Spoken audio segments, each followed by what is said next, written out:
Всем привет, друзья! С вами, как всегда, Маша, и вы на канале Вкусно, Просто и Доступно. Сегодня хочу рассказать и показать вам, как из одного вида коржей приготовить целых 3 большущих, вкусных, разных торта. Все просто, но очень вкусно. Вот такие торты мы всегда готовим на большие праздники, на Пасху, Рождество. В общем, надеюсь, вам понравится. Начинаю с приготовления теста. Это тесто нужно выставить в холодильнике, именно поэтому я его всегда замешиваю с вечера. К сахару добавляю яйца и сметану. Сметана может быть любой жирности, но скажу честно, что 20-25 лучше всего, а если у вас домашняя, то это вообще идеально.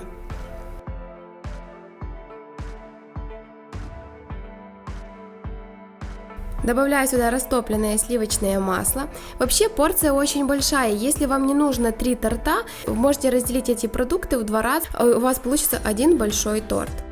И начинаем просеивать сюда муку. Я сразу всю муку не ввожу, просеиваю постепенно и замешиваю тоже. Все порциями, как всегда, чтобы тесто не забить.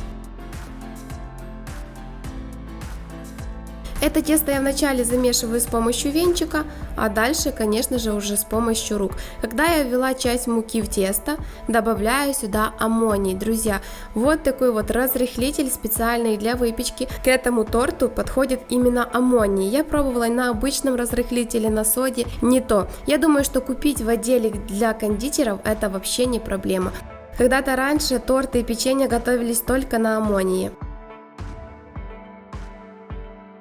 Дальше замешиваю тесто с помощью рук, а лучше всего переложить все на рабочую поверхность и вымешать тесто на рабочей поверхности.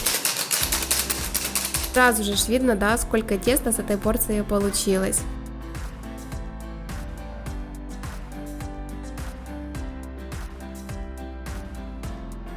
И вот в итоге такое нежное, эластичное и не липнущее к рукам тесто у нас получилось. Обворачиваю всю пленку и отправляю в холодильник на ночь. И на следующий день уже можно приступать к формировке коржей. Итак, тесто я разделила на части. И на пергаменте раскатываю тоненько-тоненько тесто. Буду выпекать на большущем противне. Мама выпекала всегда на небольшом противне, который и шел к такой советской электрической духовке. То у нее получалось 20 коржей. Я же выпекаю сразу же на большом. И потом я готовые коржи разрежу. Обязательно нужно поколоть их вилкой и отправляем в духовку, разогретую до 200 градусов, на 7-8 минут. Как только увидели, что коржи подзолотились, все, готово. Обрезки я также выпекла, потом буду делать крошку для тортов.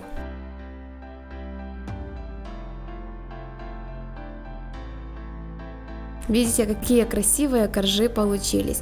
Даем им остыть.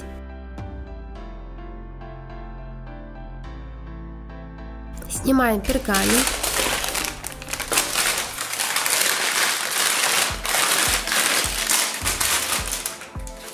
И разрезаю коржи пополам. Можно бока выровнять, чтобы тортики были аккуратнее. И начинаем готовить крем. Как я раньше сказала, мы сегодня приготовим 3 разных торта. Именно поэтому будем замешивать и 3 разных крема, правильно? Берем пол-литра сметаны. У меня снова-таки домашняя, если у вас магазинная, тогда ее нужно сцедить от лишней сыворотки, подвесив в марле, или же просто добавить загуститель для сметаны. Добавила сюда сахар, сок лимона и ванильный сахар.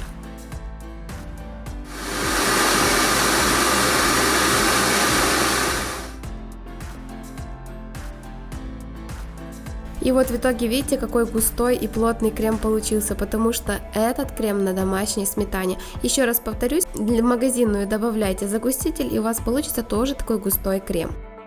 Собираем торт, корж, крем и дальше любой наполнитель. Я сегодня решила добавить киви, именно киви даст кислинку для этого торта. Можно добавить вишню, малину, персики, что вам нравится, то и добавляйте. И собираем таким образом первый торт. Киви я добавляла через слой.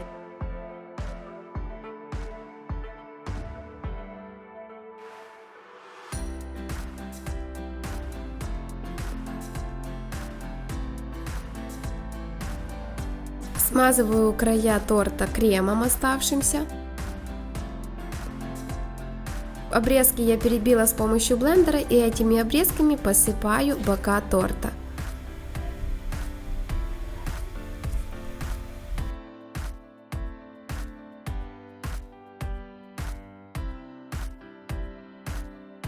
Поливаю сверху этот торт глазурью шоколадной или же растопленным шоколадом и украшаем по желанию. Можно сверху просто смазать сметанным кремом, но той порции, которую я вам даю, его хватает только для того, чтобы перемазать коржи.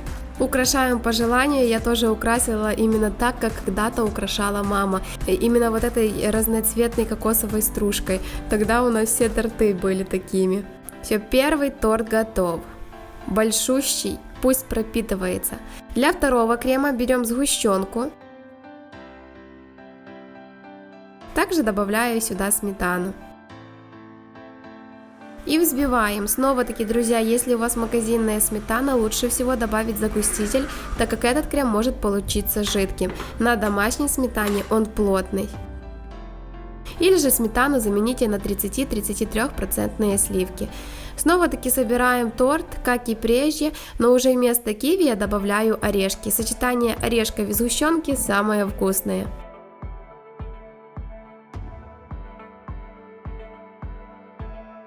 Также наполнитель для этого торта я добавляю через корж. Смазываем края кремом, посыпаем крошкой, но этого крема получается больше, то сверху я буду покрывать этот торт кремом.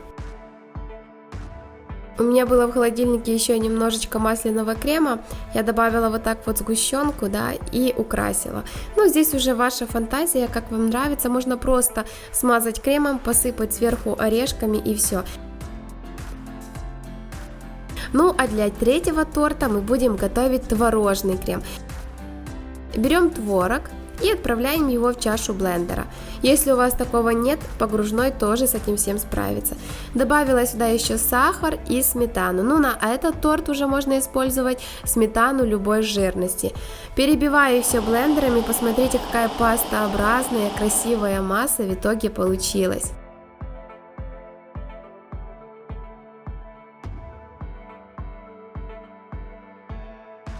Для этого крема я шоколад растопила в микроволновке и добавляю в перебитый творог.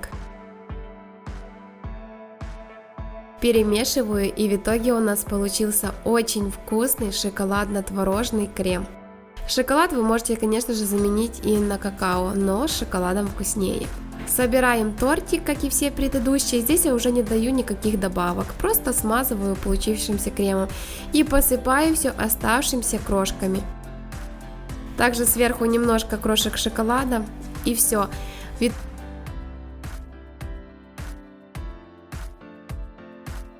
С одного замеса торта в итоге у нас получилось 3 абсолютно разных и вкусных торта.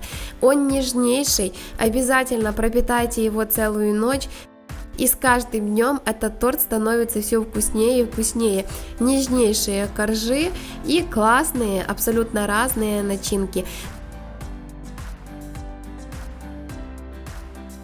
Я очень старалась, чтобы это видео вам понравилось. А если же так, подписывайтесь на мой канал. Не забывайте нажать на колокольчик. До новых встреч всегда на канале Вкусно, просто и доступно. Готовьте с любовью, будьте здоровы. Напишите обязательно в комментариях, какой вариант крема понравился вам больше всего. Мне очень интересно знать ваше мнение. До новых встреч, друзья. Пока-пока.